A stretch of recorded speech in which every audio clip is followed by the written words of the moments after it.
Ce ești la tablă să spun 3 întrebări din geografia de când ai născut tu și până acum.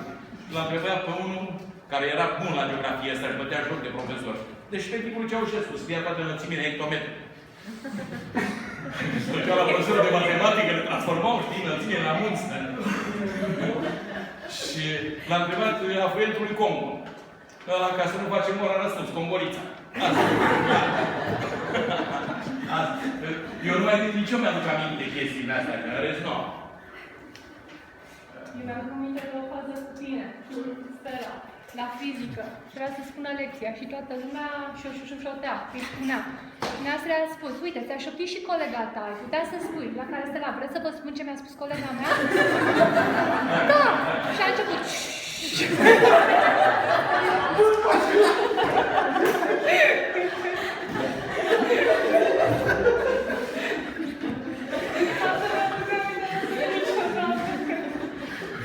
Aveți, nu vă aduceți aminte, când stați de așa, vă aduceți aminte la nimeni.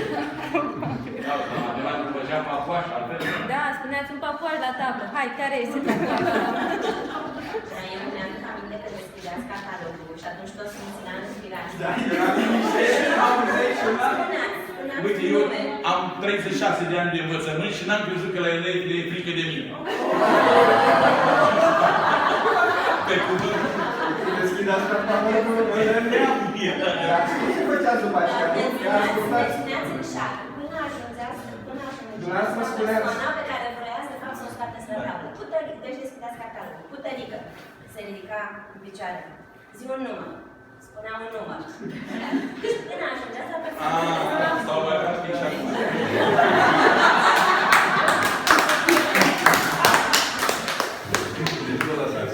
Nu, dar acum mai practic și cu un deget aici. Și nimeni nu știe una pus. Eu tot la care Nu era bine de dumneavoastră, ci de materia pe care aia era pe la oamă. Dumneavoastră chiar ați declarat odată că vă face mare plăcere să ajungeți la noi la oră pentru că vă seninăm ziua. Da, da. Și acum sunt clase altfel, unde te duci cu drag și clase unde n-ai vrea să intri niciodată târziu. Păi așa era. Chiar așa era.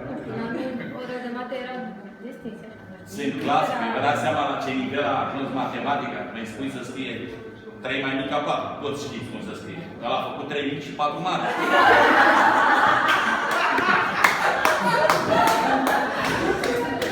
Nu glumesc. Deci nu glumesc. Nici numele electric din corbul, da? A rămas de veten. Scrie 3 mai mic ca 4. Ea râdeau de se prăpădeau. Ăla a făcut 3 mici și 4 mari. Deci înțeleg acum, el studia la chimie. Nu, de asta cu 3 mai mic ca 4, e repetent, Romanescu o cheamă. Viitor Diliscu. Nu.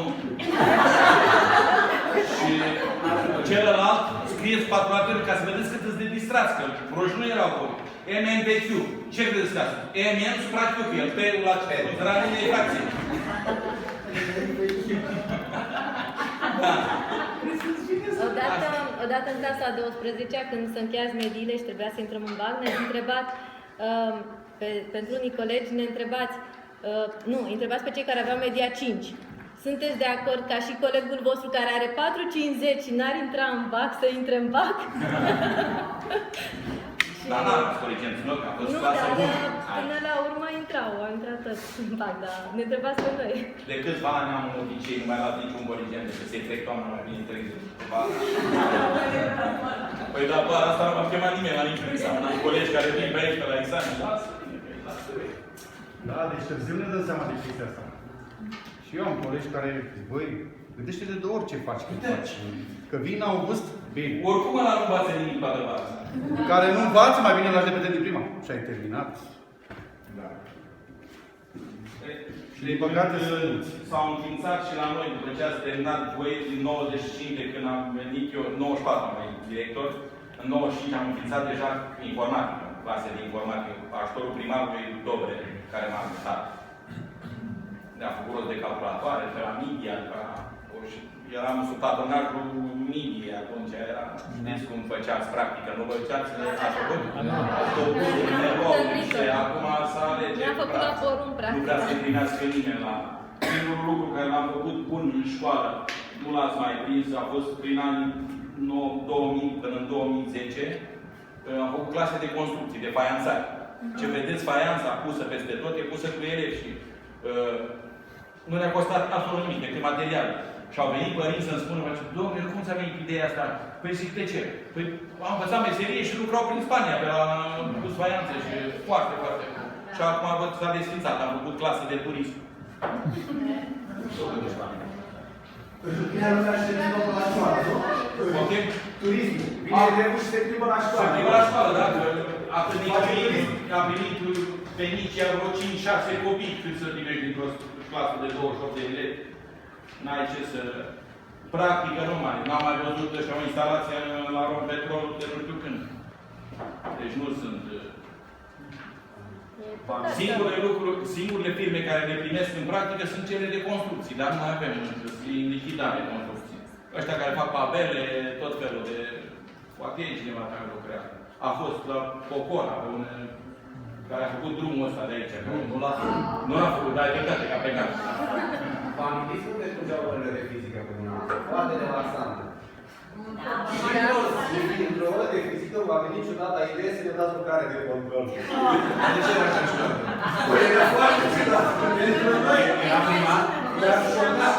Când am făcut așa ceva, a fost foarte serioasă ziua aia, dar vedeați o lucrare de control. După vreo lună de zile de ore și mai departe ce s-a întâmplat. Păi nu știu ce a fost toată pe chestia. În orice caz, cred că s-a renunțat așa, într-un sfert de oră, că am renunțat la idee. Da, aia s-a de chestia. Nu mai știu, nu, dar deci lucrare de control la tot lucrăm.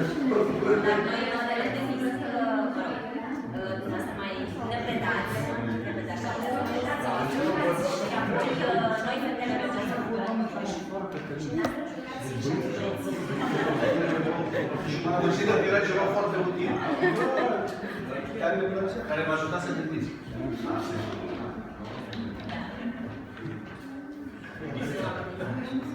Mai practicăm și la alte clase. Unde facem curse afară aici? Și aici. În Rusia, din câte știu, se studia. Nu știu dacă se mai studiază. Șapte. Așa. Eu așa știu că la ce școală de șachiști au în continuare. Da, sigur. La noi școală e introdus. La voi, la Școlile generale, câțiva profesori au făcut cursuri, s-au dat șacuri și se face șac. Dar sunt opționale. Da, e opțional. Sau de educație fizică, iarnă, care? Nu mai țin. Era Petra, era... Tenis de film n-am jucat niciodată bine. În schimb, am jucat bine tenis de masă și tenis de masă. Nu conta, că mai treceam strada cu tăvile, cu bere.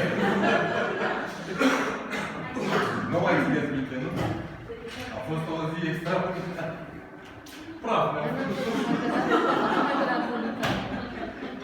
Mă bucur că v-am văzut, vă felicit și vă urez succes în continuare și vă bucurați de tot ce e mai bun în viața de copii, să aveți mai satisfacții, da?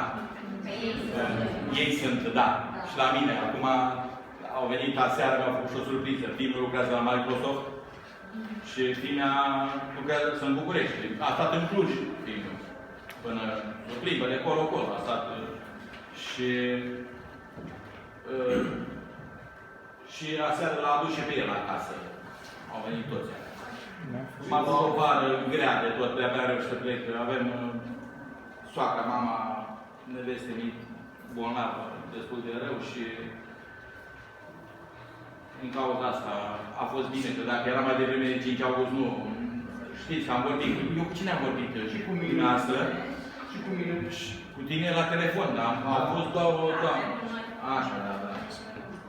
Atunci. Oricum am clarificat-o din timp. Păi, imediat după chestia aia mi-am pus în telefon și de vreo 3 săptămâni mă sună în continuu. De 5 august e întâlnire. Așa. Lucrurile sunt, îmi place că mă bucur că v-ați împlinit în viață, cel puțin am înțeles din tot ce s-a povestit aici. Și lucrurile rămân la fel de frumoase dacă suntem sănătoși. Nu contează că ai făcut, fiimea nici acum n-a tot diploma de facultate. Deci lucrează în consultanță în IT. Nu contează ce ai făcut. Important e ce scrii în CV. Tu, Paula, până acum tot. Da. Da. Și eu am trecut prin multe aici în perioada asta. Am avut și noi proiecte europene, copii, deci 5 ani de zile am făcut un proiect european. Pe urmă s-a schimbat mult în școală, dar gândiți-vă că se învață ce era în școala asta, câți elevi. Când am venit aici erau 2800, în 81 am venit în școală. 2800 de elevi. Acum nu avem nici 900. Învățăm într-un singur schimb. Exista 10 AS? Ce? Ceva de genul ăsta. Noi am fost 9L. 9L. Da, 9L. Da. Învățăm într-un singur schimb și sunt spații libere dimineața. 29-28 de clase, nu mai știu exact. Și în 2012 mi-am dat demisia, pentru că nu... Dar nici nu mai este așa căcat? Nu mai sunt copii suficienți. Tot atât se duc.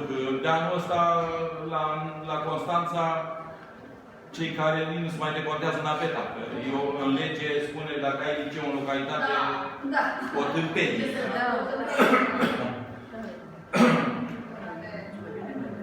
Dacă îmi permiteți, aș vrea să încerc să o spun pe Emilia Bujor. Da. Grecia, da. Nu știu cum o să ne auzim, dar... Da. Să poată să răspundă. E de mult să ajung să poată să răspundă. Au fost frumoase și anii frumoși. Da. Cei mai frumoși ani de liceu, știi? Te pun pe speaker și să sperăm că se audă, da? Hai, nu mai țipa, gata. Gata, ești pe speaker. Bună, Emi! Bună!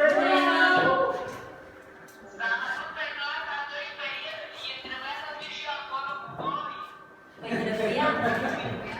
Ești la măsline, da? Zic că te auzim. Spune. Corect, că ea vrea să și vadă, da? Și du-te acolo în față, bine să de gând. Oraș, să vă vadă pe toți. Nu? Asta e.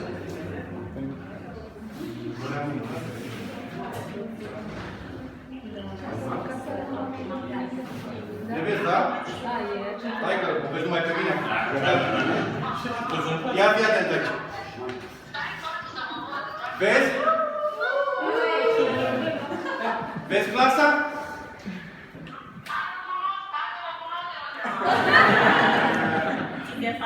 Parcă noi te cunoaștem pe tine de undeva. Sincer să fiu, mă bucur enorm de mult că sunteți acolo. Mă bucur enorm de mult că existați în viața mea și de câte ori vin acasă le întâlnim și simt ca și cum sunteți familia mea. Și poate... Iane la tine! Și regret că nu sunt acolo, dar sincer, voi mă cunoașteți, n-am putut să vin și n-am apucat să vin. Știm, Emi. Știm. Mai zi un pic. Lasă că dăm când vii.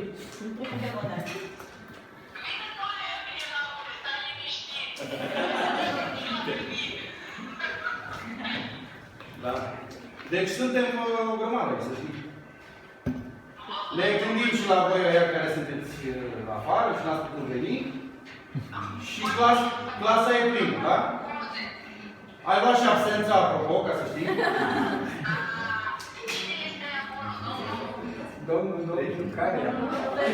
Domnul profesor Ionașcu, nu știu, care?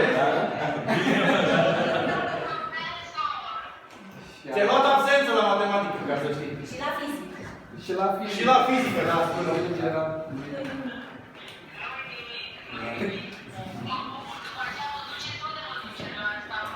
Îți povestim noi după aia, n-are rost să te ostici. Îți trimitem poze. Da. Hai, mi dau telefonul lui Cadu.